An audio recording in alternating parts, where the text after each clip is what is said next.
Welcome to video number 2 for the month of Movember. That's Men's Mental Health Awareness Month, piggybacking off of last month's Domestic Violence Awareness Month content. This is my second video in my series about men and domestic violence, entitled The Man Defend Thyself Paradox, IPV edition. In this video, we will highlight just how differently male and female victims of domestic violence are treated. If a woman is being attacked by her intimate partner and she fights back, she hits him, pushes him, defends herself, nobody blames her. That's self-defense. That's justified. Good for her for fighting back. But if a man is being attacked by his female partner and he fights back, he's a man who hit a woman. It doesn't matter if she attacked him first. It doesn't matter if he has visible injuries. It doesn't matter if he feared for his safety. It doesn't matter if she tried to kill him. He hit a woman. And in our society, that makes him the abuser. This is the man defend thyself paradox. Women can defend themselves without social consequences. Men are expected to absorb violence without lifting a finger to defend themselves. Now, you might be thinking, well, men are typically bigger and stronger, so of course there's a different standard. But that logic only works if we're assuming the smaller person can't do serious damage. As someone who runs an international support group for parents who are often subjected to abuse by their children, I can tell you for sure and certain that this is just not true. Weapons don't care about size. A frying pan to the head does damage regardless of who's swinging it. A knife works the same way. A hammer blow to the head can still kill you, even if it was a child who swung it. Even without weapons, repeated blows, attacks while someone is sleeping, attacks from behind, size advantage means nothing in these situations. Beyond the physical reality, though, there's a deeper issue here. We're saying that men don't have the same right to defend themselves that women do. We're saying male bodies are less worthy of protection. We're saying male pain matters less.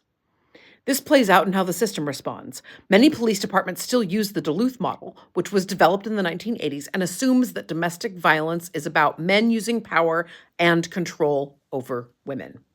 Under this model, the larger, stronger person is assumed to be the aggressor. Women are presumed to only use force to defend themselves.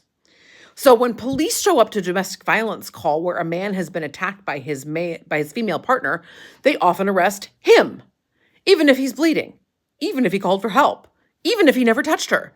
She's smaller, so she must be the victim. He's bigger, so he must be the aggressor. That's the logic. If you're a man being attacked by another man, whether that's a male partner or your son, that gets dismissed entirely. Male-on-male violence is just seen as normal. Boys will be boys, men being men, not domestic violence, not victimization, just how things are.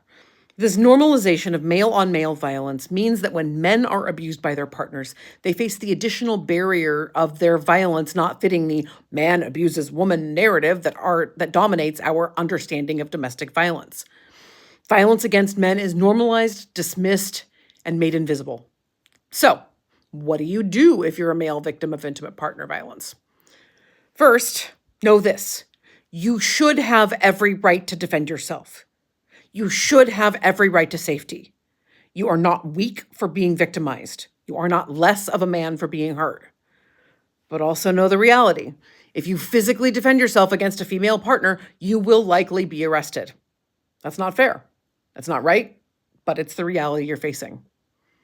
Document everything. Photos of injuries immediately after accidents. Record dates, times, what happened. If there are witnesses, get their statements. If she damages property, photograph it. If she sends threatening texts or emails, save them. If you can take video, do so, but also be aware if you're in a one-party state, meaning does your state allow recordings to be taken without permission of everyone involved? If you are not in a one-party state, recording without permission can be seen as another act of coercive control, so it is important not to record without permission if it will get you into more trouble. One thing I've seen work in my group, though obviously it's a different demographic, is to use security cameras in the house under the pretense of concern over home invasions. Like, these cameras are here to protect us if a stranger breaks in and hurts us. This strategy has stopped our kids from destroying video cameras, but it might work for you too. If you call the police, state clearly that you are the victim. Point out your injuries. Be sure to show them any documentation you have. As my old real estate broker used to say, it's like training a puppy. Do it on the paper or screen. You get the idea. Document, document, document. Look for domestic violence resources that explicitly serve all genders. The National Domestic Violence Hotline can be reached at 1-800-799-7233. That's 1-800-799-7233. They do serve male victims of violence. They do serve male victims of intimate partner violence. Reaching out for help is a sign of strength, not weakness. But go in with your eyes open about the barriers you'll face. Remember, everyone deserves to live free from violence. Everyone. That means men too. In Veritate Mutatio.